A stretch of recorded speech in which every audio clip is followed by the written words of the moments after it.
Good day, all. I would like to welcome you to this episode of the System Podcast. Here is the third part of the diarrhea disease revision. So, we'll be continuing from the treatment. And the objective of the treatment of diarrheal disease is the first is to prevent or the prevention of dehydration, correction of dehydration. Second, third is maintenance or improvement of nutrition. Fourth is treatment of etiological agents. Now, for prevention of dehydration, you have to know when a child passes one loose stool or one bout of loose stool, it should be assumed that dehydration will set in, even if the child looks initially okay. Mother or caregivers are advised to give extra fluids orally, continue breastfeeding, prepare salt, sugar solution, and this is simply the plan A, which has been done here. So for the correction of dehydration, now we use oral rehydration therapy (ORT). Solution used is the World Health Organization oral rehydration salt solution (ORS). The use of ORS is based on two scientific facts. The first is absorption of sodium in the small intestine is coupled with small organic molecules such as glucose, neutral amino acid dipeptides, and short chain fatty acid. In the presence of these molecules, there is enhanced absorption of sodium and chloride by active transport, and water follows passively. More importantly, the sodium/glucose co-transporter mechanism and other absorptive mechanism of the gut are maintained during diarrhea, even in the face of considerable intestinal damage. And the next which someone can do is a salt sugar solution, which we can locally make at home.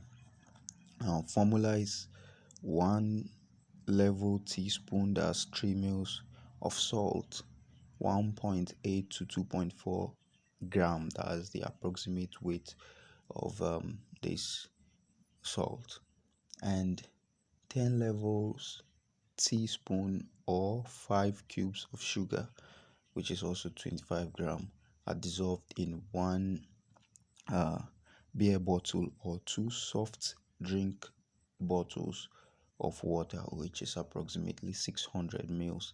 This is how you make the salt sugar solution, which is a local form of rehydration solution. Now, high risk factors of dehydration. Children are at higher risk of becoming dehydrated because of their larger body surface area to body weight ratio, higher body content of water, unit body weight, and higher basal metabolic rate, age less than 12 months, vomiting greater than 2 episodes per day, severe malnutrition. Now, the steps in correction of dehydration. You weigh the child, assess the presence/severity of dehydration, just as we said in the previous video, how to assess the level of dehydration clinically based on recent weight loss, if possible, or clinical signs of dehydration. Calculate and correct the initial loss, which is the deficit. Provide maintenance fluid and replace ongoing losses. This is the step for the correction of dehydration, which is the next, which is part of the objective of treatment of dehydration, diarrheal disease. Now, fluid and amount required. Note, rehydration is usually achieved in 4 hours. For some dehydration, mild or moderate, 75 ml per kg of oral rehydration solution is given over 4 hours. That's for some dehydration which is mild slash moderate. So for example, if the child is uh, let's say 10 kg, you just say 75 times 10, which is 750 mils per kg. Then you prepare your oral solution to that amount and you give the child over 4 hours.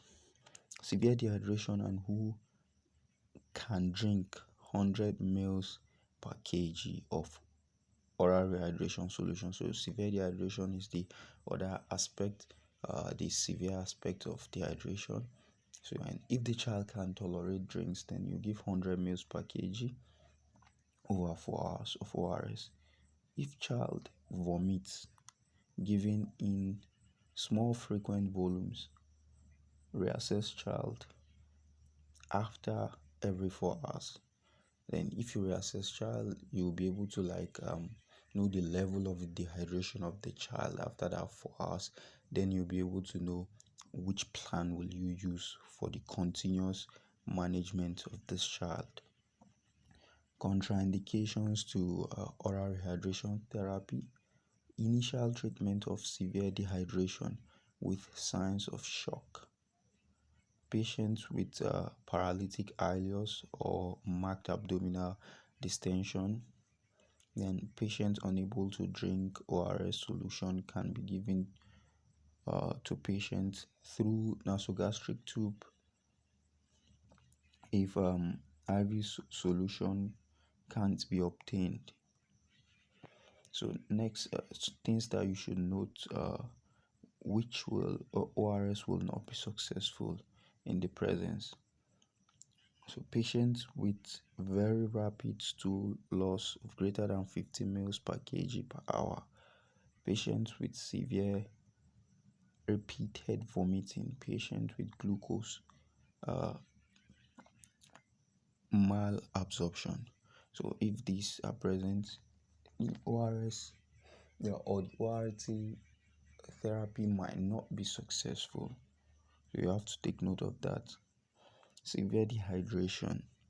Now, initial stage of correcting the deficit and shock is corrected via IV route. This is because most of them cannot tolerate oral solution. So you correct it via IV route, and 20 to 30 ml per kg of normal saline or Ringer's lactate is given as fast as possible over 30 minutes and can be repeated until radial pulse volume is strong. So, as we said in the previous podcast, we said in severe dehydration, there's steady or weak pulse, which you hardly pick. So, you would make sure you give this Ringer's lactate or normal saline, or thirdly, half normal saline and 5% dextrose solution. And after 30 minutes, you check if you can perceive the pulse, like the pulse volume is strong. So next, if child can now drink, further rehydration is continue using ORS. As after the 30 minutes and the pulse is okay and the child can take fluid, and you assess and you know the level of the dehydration, and you follow the particular plan, either A or B or C, in correcting. If child is still unable to drink, rehydration is continued intravenously using 0.45% saline, that's normal saline, or 0.18% normal saline in 4.3% dextrose, based on the serum sodium level and in the infant. So thus, to calculate the deficit, exclude amounts used during rapid phase and maintenance, and give half deficit, that's one third maintenance in the next 8 hours, amount to approximately 80 mils per kg. So if you exclude amount used during rapid phase and maintenance and give half deficit, or you give one third maintenance in the next 8 hours, this approximately gives you 80 mils per kg. And the remaining deficit and maintenance is given over the rest of the day. Potassium is also added as soon as urine is passed. So, as we said, passage of urine is not there in severe dehydration. But when you start getting the passage of urine, you can give potassium. Now, should be assessed frequently, as the patient should be assessed frequently after satisfactory rehydration, but still pass low stool. Oral rehydration solution maintenance should be given by giving 10 ml per kg of oral rehydration solution for every watery stool passed.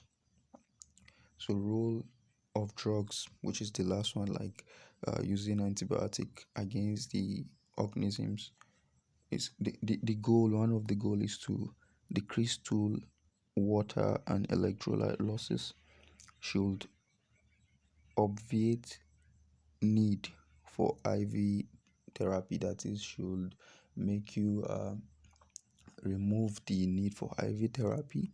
So, finally, it's about prevention of diarrheal disease. You have to give health talk, like health education, to the parents, to the caregivers. Like they shouldn't bottle feed. They shouldn't they should breastfeed the children exclusively, because the breastfeed contain protection and so on. So thank you very much for listening. Thank you for tuning in. Till we meet in the next one.